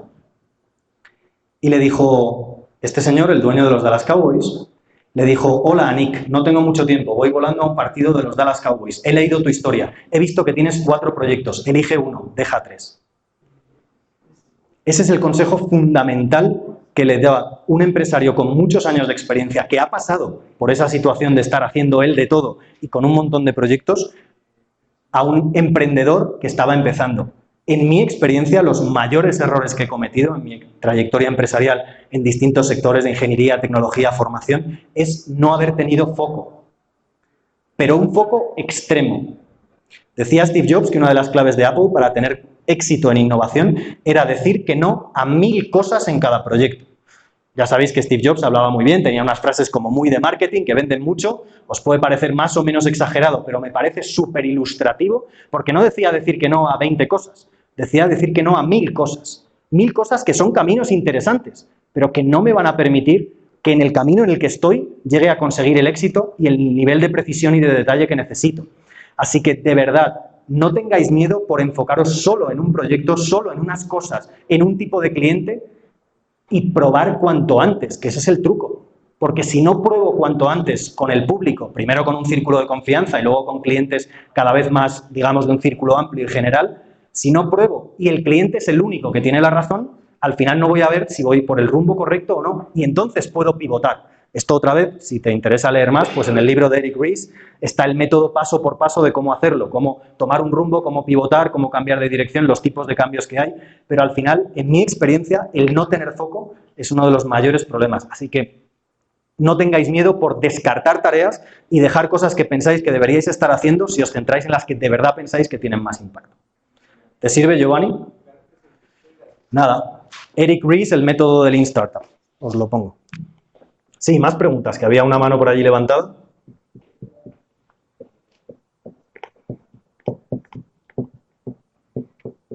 Este, afortunadamente, muchos que os recomiendo, pues para mal no están en español, pero este sí está en español. El método Lean Startup, además, está en Amazon. Sí. Buenas noches, mi nombre es Viviana Mora, soy CEO de una agencia de viajes que se llama Aventura. Encantado, Viviana. Y precisamente mi pregunta es sobre eso, porque a mí me encanta el tema de estrategia, planeación, de los años sobre los años. Esas 2 horas que tú nos recomiendas para pensar precisamente en la innovación y en dónde dirigir la empresa, ¿Qué libro recomiendas para potencializar esas 2 horas? Para potencializar esas 2 horas. Fíjate, ¿te has leído El Océano Azul, por ejemplo? Vale. ¿Quién se ha leído El Océano Azul? Yo es uno de los libros recientes que me he leído. Además, me lo leí porque lo mencionó Rafa en la clase de la Cámara de Comercio, ya lo conocía. Era uno de esos libros de ya me leeré algún día. ¿Sabéis cuál es la principal diferencia entre la gente que tiene éxito y la gente que no? El número de libros que leen. Si os leéis 10 páginas al día, en 3 años os habéis leído 43 libros. Y según muchos estudios, con leerte 3 libros de un tema, ¿cuál es tu tema, Viviana? Por ejemplo, agencias de viajes, ¿no? Pues con leerte 3 libros buenos de tu tema, ya sabes más que el 90% de tus competidores. Imagínate si lees 43 libros. Bueno, pues ¿a qué voy? Estos son números que al final son más o menos impactantes, pero sobre el terreno lo importante no es solo leer, que está muy bien El Océano Azul y todos estos, pero luego te diría, ¿te has leído El Océano Azul? Sí. ¿Has puesto en práctica todo lo que dice El Océano Azul? Los 6 pasos de la estrategia del Océano Azul, el canvas de estrategia, el lienzo de estrategia. Yo me lo leí hace, pues bueno, lo leo. Mi esposa siempre me regaña y con razón porque no me lo leo, lo escucho en audiolibro. Pero así mientras hago deporte, mientras hago cualquier cosa, mientras voy a caminar, mientras voy a la compra, pues estoy escuchando mi audiolibro. Y así puedo leer mi reto de leer al menos 20 libros al año. Bueno, pues eso, cuando te lo lees, si además lo pones en práctica, y yo hace unas semanas, que tengo allí mis post-its con todas mis notas de cuál es el lienzo de estrategia para mi empresa. Pero es que cuando te lees El Océano Azul y ves el lienzo de estrategia, que tienes que conseguir diferenciarte, tener foco y además tener lo que llaman un compelling tagline, que es un eslogan llamativo. Eslogan le decís aquí, como el Just Do It de Nike, pues eso llamativo. Luego tienes que analizar a tus clientes y hay distintos niveles de clientes y sobre todo tienes que analizar a los clientes que no te compran. Y clientes que no te compran, puede haber clientes que no te compran porque te compran pero no querrían comprarte. O no te compran y te conocen, o no te compran y no te conocen. Y hay que analizar a los 3 niveles de clientes y ver por qué no te están comprando y qué pistas te pueden dar. Eso es lo que ha abierto Océanos Azules para Starbucks, para cualquier empresa que veáis, como Apple ahora, como Nike en su día, como cualquier empresa que ha abierto un nuevo mercado. Así que lo que te diría, Viviana, es que no es tanto qué libros, sino cómo usas esos libros. De verdad te diría, si te has leído El Océano Azul, simplemente pon en práctica lo que te dice El Océano Azul. Los 6 pasos de la estrategia. A veces nos llenamos la boca diciendo he leído 20, 40, 50 libros, pero luego hay que ver cuáles has puesto en práctica.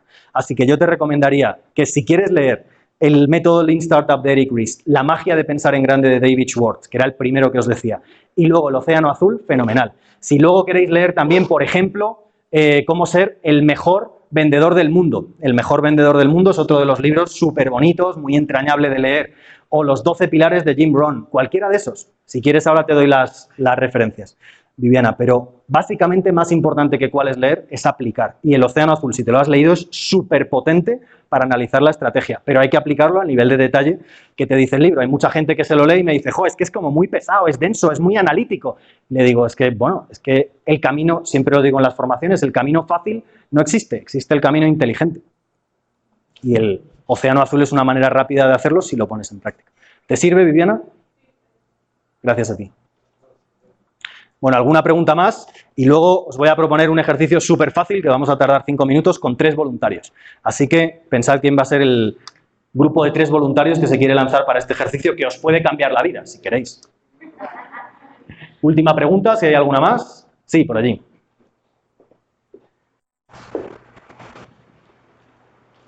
Hola, ¿qué tal? Mi nombre es Eric. Encantado, Eric. Te quería preguntar en particular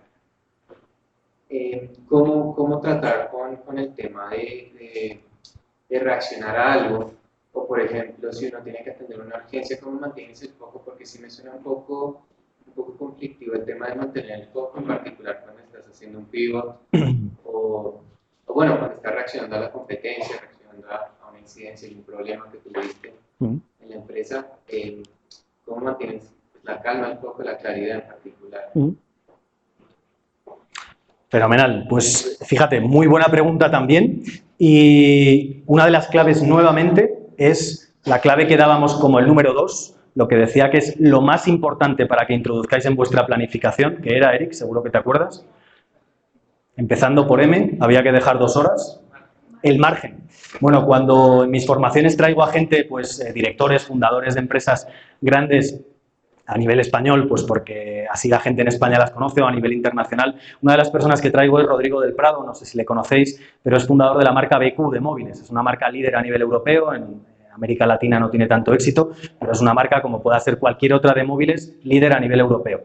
Bueno, pues Rodrigo siempre dice que él no fue capaz de gestionar bien sus equipos hasta que no se inspiró en gente superpotente y vio que la única manera de gestionar imprevistos, y sus imprevistos no son el tipo de imprevistos que podamos tener la mayoría de nosotros. Sus imprevistos es, acaba de llamar una fábrica en China y tienes 10.000 unidades de producto paralizadas que iban a lanzarse mañana, porque el chino te está intentando negociar, el chino con todo el cariño, el de China te está intentando negociar el precio a última hora, el coste de tal o cual cosa o de tal o cual margen. Para gestionar ese tipo de imprevistos, Rodrigo comparte en el curso, y me agrada porque es algo clave en el método de Fórmula 1, que si no dejas ese volumen de margen es imposible. Pero no es ese volumen de margen porque parezca algo como muy bonito de coaching y ya está, es que es súper aplicable, porque si dejas 2 horas de margen vas a tener la tranquilidad para que si surge un imprevisto, sabes que tienes ese colchón. Lo que nos suele suceder es que me surge un imprevisto y sé que está pisándome el tiempo de otras 10 tareas que tenía para hacer en esa hora y encima 10 en paralelo. Si eso lo combinas con hacer las tareas de una en una, ahí ya no me puedo extender, pero hablaríamos de bloques de tareas, de días tipo, bueno, de una serie de conceptos, pero básicamente si te dejas el margen, tienes la tranquilidad para gestionar imprevistos mucho mejor. Muy bien, bueno, pues 3 voluntarios. ¿Quién se lanza? Fenomenal. Camilo primero, ¿quién se lanza? Es muy sencillo, muy sencillo. Un ejercicio es para vosotros, es para que os aporte valor a vosotros. ¿Tu nombre? Beatriz, encantado. ¿Y el tercero o tercera? Viviana, muy bien. Bueno, pues simplemente desde vuestros sitios os voy a pedir que lo penséis en unos segundos mientras voy hablando y que os levantéis y, bueno, lo compartáis. Si no queréis compartirlo, pues fenomenal. Pero siempre me gusta acabar mis formaciones con algo súper accionable, y es que me digáis qué es lo que más os ha llamado la atención de la formación. Como si fuera un tuit, así que 250 caracteres. No me empecéis, ya desde que entraba yo por la sala vi que el ponente tenía buena pinta, porque entonces ya desde el principio, la parte del principio no sé si me encajó, pero luego la clave 2, simplemente la idea fundamental que os haya quedado, como si estuvierais escribiendo un tuit, eso lo primero, y un plan de acción de cómo lo puedo poner en práctica en mi vida, en la vida de Beatriz, de Camilo o de Viviana, ¿vale? Y os animo a que el resto lo hagáis porque es un ejercicio para aterrizar todo esto. ¿Os habrá gustado la charla más o menos? Lo más importante no es eso. Lo más importante es lo que os llevéis para poner en práctica mañana. Y esto es lo que os animo, a que cada uno apuntéis la frase del concepto que más os ha llamado la atención y le pongáis un plan de acción. Y Viviana, Beatriz y Camilo, ¿sabéis cuál es la clave fundamental para que un plan de acción sea un plan de acción? ¿Sabéis qué es lo que diferencia un sueño de un objetivo?